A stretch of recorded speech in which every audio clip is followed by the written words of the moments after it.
Well, joining us live now, Erin Sokolowsky, who witnessed the breaking news that's unfolding in Auckland. So this has all happened in the last couple of hours, folks. There is an incident that has been taking place, shots fired.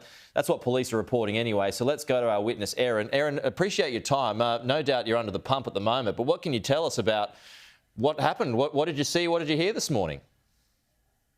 Well, I live in the city. I have for quite a long time, so I've seen it change over time, and these incidents are sadly getting more and more. I haven't really seen anything like this yet. I came for my morning commute just from the viaducts through to the CBD, and coming past Commercial Bay, I saw police arriving to the scene. They were cordoning off a couple of the intersections in a row, and there would have been 20, looked like even 30 squad cars. An ambulance, and then there was helicopters overhead as well. So obviously the first thought is that something's going down. Walking past Commercial Bay, I then saw 2 air rifles and with the police, and just went, wow, like there's something really, really wrong now. Went to wait for the lights. Crowds of commuters were massing, basically. Everyone had their mobile phones out. And then we heard the shots. So people reported 5 shots. I heard a lot more than that. It seemed in quick succession, and we just ran. So the first thing I did is I went and hid behind a wall in one of the stores that wasn't quite open yet, just to kind of take stock. And I sent a quick message to my best friend who's overseas at the moment to just let her know that something is going on and I've just heard shots. And then the business that I am running at the moment is about a block over. So I just left immediately as soon as I could and ran to the business, and then just kind of took stock and just kind of went, what the hell just happened? So where are things at now? They've cordoned off the entire block just over, and commuters, they're still letting commuters through because they've got to get to work, but they're not letting people back into that area. The entire Britomart Square in front of the train station was completely clear at the time, which was really good. But of course, with the amount of people in the area and commuters passing through, it's a busy place. So to have this kind of incident with this many people around, it could have been a lot worse. They were saying 2 people are dead. Now the reports are that it could even be 3. There's 6 people injured. And the most terrifying thing is being there and hearing those shots is that could have been me. That could have been someone I love. That could have been friends, family. It's terrifying. No doubt, no doubt. So, I mean, rough estimate, how many shots do you think were fired? I heard more than 5. I would say between 7 and 9 that I heard in one barrage, and it was the only one that I heard, and that's when I ran personally. It sounded close because they'd cleared the area, and of course with an empty space it echoes. I couldn't hear where they were coming from. I didn't know what direction.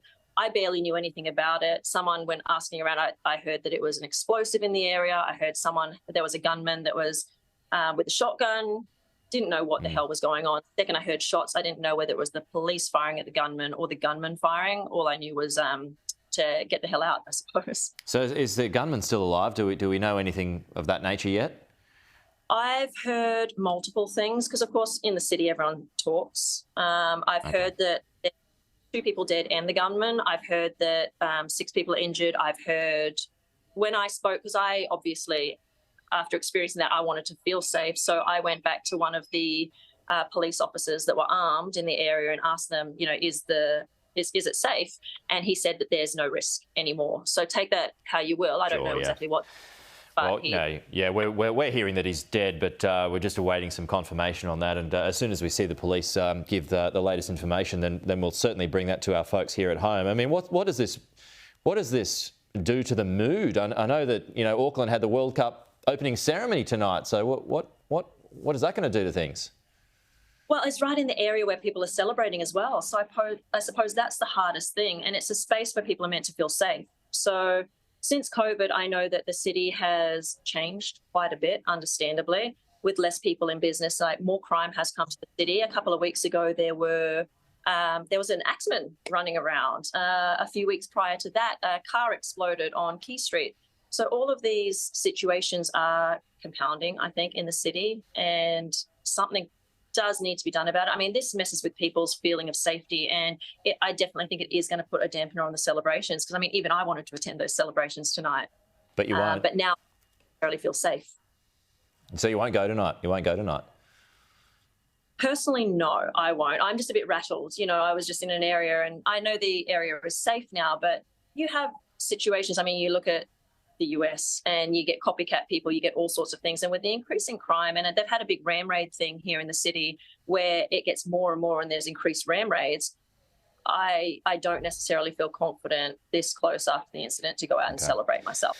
Erin Sokolowsky, really appreciate your time. That's a witness there to the shooting in Auckland this morning. It is still unfolding, folks, and we've had confirmation that the shooter is dead now. So New Zealand police have confirmed that. But Erin, really appreciate that. Thank you so much for your time on what is understandably a frightening morning in Auckland. And this, again, all in the hours leading up to the World Cup opening ceremony in Auckland tonight.